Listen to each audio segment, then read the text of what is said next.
예수 그리스도께서 우리 모든 인류의 죄를 짊어지시고 십자가에 못 박혀 돌아가셨습니다. 방금 우리가 들은 주님의 순환기를 통해 이 말씀이 우리 모두의 마음을 참 슬프고 무겁게 합니다. 하지만 생각할수록 참 이해가 되지 않습니다. 구세주로 오신 그리스도께서 왜 십자가를 지고 이렇게 허무하게 돌아가셔야만 했는지, 영광스러운 하느님의 아드님께서 왜 그렇게 부당한 폭력과 불의의 희생자가 되어서 억울한 죽음을 당하셔야만 했는지 우리는 도무지 이해할 수가 없습니다. 게다가 주님이신 예수님께서 바로 나를 위해서 피 흘리고 돌아가셨다는 이 사실이 그저 당혹스럽기만 합니다. 신학을 좀 공부했으니까 머리로는 어렴풋이 이해가 좀 될 듯도 한데, 이 깊은 속마음으로는 참 무겁고 답답하기만 합니다. 여러분에게는 주님의 순환이, 또 주님의 이 십자가가 어떤 느낌으로 다가옵니까?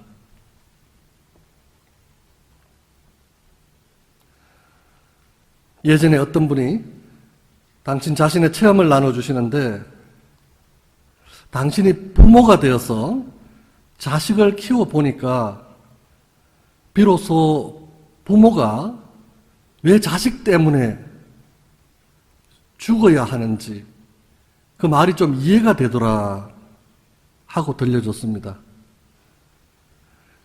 그분은 자식을 키워가면서 그 사랑하는 자식 때문에 정말 눈물을 흘려보기 전에는 이 부모의 진정한 사랑이 어떤 것인지 잘 몰랐다고 합니다.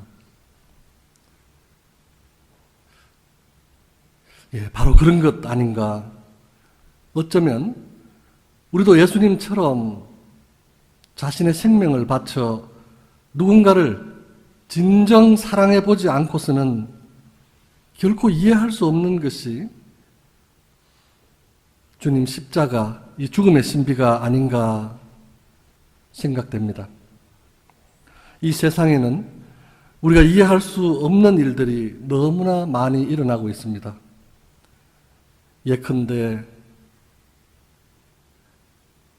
민주주의를 바라는 미얀마에서는 요즘 매일같이 젊은이들과 심지어 어린아이들까지 죽어나가고 있습니다.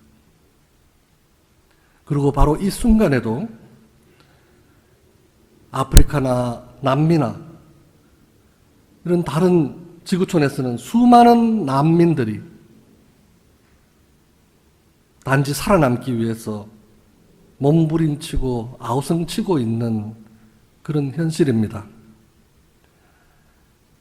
이 지구촌 곳곳에서 일어나는 일들은 우리가 꿈꾸는 그런 정의와 평화가 넘치는 세상과는 너무도 멀리 떨어져 있는 것 같습니다. 왜 세상이 이럴까요? 바이러스 창궐에다 기후변화에 환경오염까지, 이 모든 문제들 앞에서 내가 할 수 있는 일은 별로 없는 것 같습니다. 그래서 나는 조금 더 편하게, 남들보다 조금 더 잘 살고 싶은 마음뿐인데, 이 모든 일이 도대체 나와 무슨 상관이 있다는 말입니까? 그리고 도대체 예수님의 죽음은 이 모든 일들과 무슨 상관이 있을까요?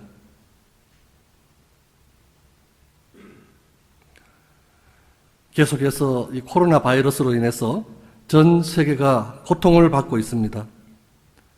눈에 보이지도 않는 한갓 이 미물의 엄청난 파괴력을 보면서 우리는 깨닫습니다. 보이지 않는 것이 눈에 보이는 것보다 훨씬 더 강력한 힘을 가지고 있다는 이 단순한 사실을 우리는 깨닫습니다. 인간의 오만이 쌓아놓은 이 허상이라는 것이 얼마나 부질없는 것인가를 우리는 깨닫습니다. 이런 고통과 혼란의 세상 한가운데서 우리는 오늘 주님 순환과 이 십자가의 신비를 체험하고 있습니다. 보이지 않는 하느님의 은총은 마치 피어나는 봄꽃처럼 말 없이 또 소리 없이 우리에게 다가오고 있는 것 아닌가 싶습니다. 우리가 미처 이해할 수 없는 이 주님 십자가의 신비도 그렇게 우리를 존재의 뿌리에서부터 뒤흔들어 놓는 힘이 있는 것 아닌가 싶습니다. 오늘 주님께서는 우리 앞에 말없이 십자가를 지시고 앞장서 가시면서 당신의 이 십자가의 길로 우리 한 사람 한 사람을 초대하십니다. 주님 순환의 이 신비에 우리가 동참하면서 보이지 않는 하느님의 구원의 은총이 우리를 감싸주시도록 우리 자신을 그분께 내어드리면 좋겠습니다.